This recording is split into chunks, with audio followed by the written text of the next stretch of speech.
కార్తీక దీపం సీరియల్ ఈరోజు ఎపిసోడ్ చాలా ఇంట్రెస్టింగ్ గా ఉంది.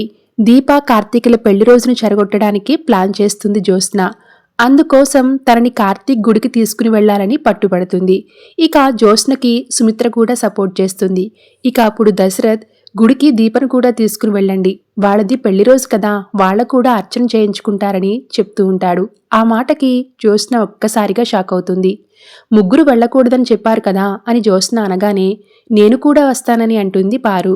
అందరితో కలిసి వెళ్లి పూజ చేయించుకుంటే నా పూజ ఫలించదని చెప్తుంది జ్యోత్స్న.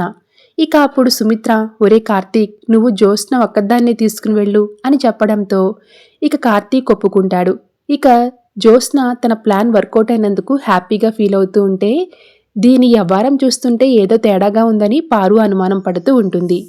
అయితే గుడికి వెళ్ళిన తరువాత గుడి దగ్గర లోపలికి రాకుండా కార్తీక్ బయటే ఉండిపోవడంతో లోపలికి రమ్మని మారం చేస్తుంది జ్యోత్స్న.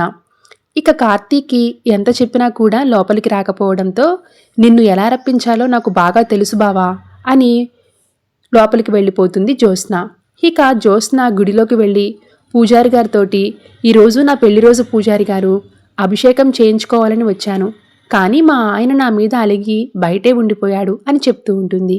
నేను మా ఆయన్ని లోపలికి రప్పిస్తాను, మీరు భార్యాభర్తలకు చేసినట్లుగా పూజ చేపించండి అంటుంది. ఇక జ్యోత్స్న కార్తీక్కి ఫోన్ చేసి కారులో పూజా సామాగ్రిని మర్చిపోయాను, తీసుకురమ్మని అంటుంది. నేను తీసుకురాను, నువ్వే తెచ్చుకో అని అంటాడు కార్తీక్ కోపంగా. ఒకసారి గుడిలోకి వచ్చిన తర్వాత పూజ అయ్యే వరకు బయటికి రాకూడదంట బావా అని జ్యోత్స్న అంటుంది. మా మమ్మీకి ఫోన్ చేసి చెప్తారని బెదిరించడంతో కార్తీక్ సరేనని లోపలికి వస్తాడు. ఇక గుడిలోకి వెళ్ళిన తర్వాత పూజారి గారు కార్తీక్పై మండిపడతాడు. పెళ్లి రోజు నాడు పెళ్ళాన్ని దూరం పెట్టకూడదు బాబు, నీకోసం ఈమె ఎంత బాధపడుతుందో చూడు అంటాడు. దాంతో కార్తీక్, ఈవిడ మా ఆవిడ కాదు అని అంటాడు. ఆ దెబ్బకి పూజారి గారు, అక్కడ ఉన్న ఆడవాళ్లంతా కూడా ఒక్కసారిగా షాక్ అవుతారు. వాళ్ళకి కోపం వస్తుంది. కార్తీక్ని నలుగురు కూడా నానా మాటలు అంటా ఉంటారు. భార్య అనే వాహనానికి భర్త డ్రైవర్ అంటాడు. ఆడవాళ్ల మీద నోరు పాడేసుకోవడం తప్పని పూజారి కార్తీక్పై మండిపడుతూ ఉంటాడు.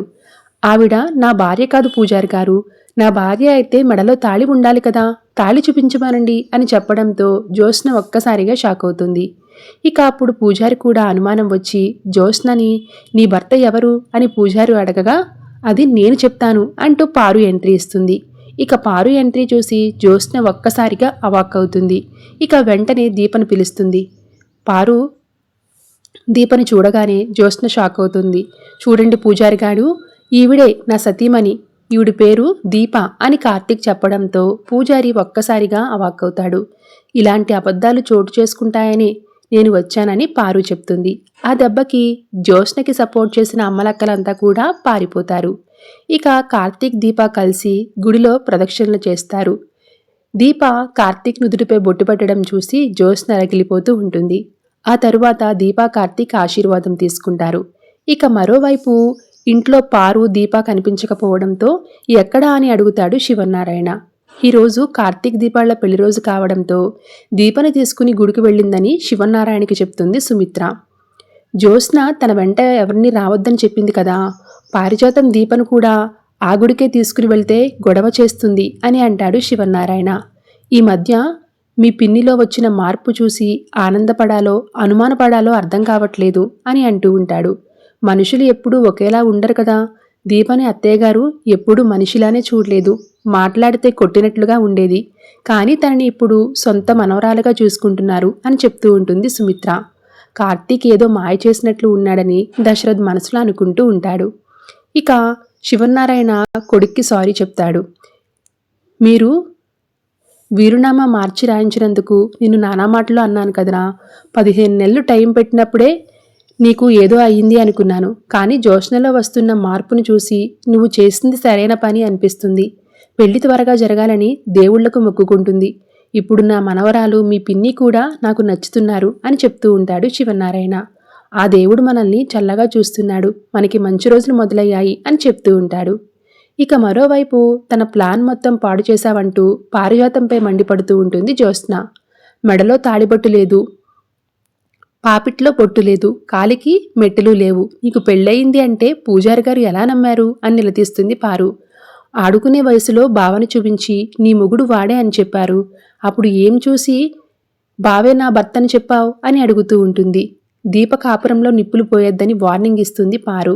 నా ప్లాన్కి అడ్డు రావద్దు అని ఫైర్ అవుతుంది జ్యోత్స్న. నిన్ను బావ ఏదో చేశాడు గ్రాని. ఊహా ప్రపంచంలో బ్రతుకుతున్నావు. అందుకోసం నీతో నాకు యుద్ధం తప్పదని జ్యోత్స్న అంటాడు.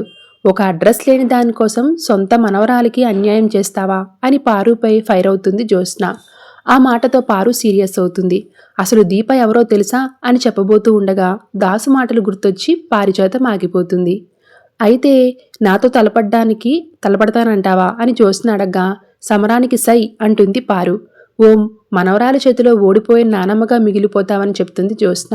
ఒక నానమ్మ చేతిలో ఓడిపోయిన మనవరాలుగా నువ్వు మిగిలిపోతావని అంటుంది పారు.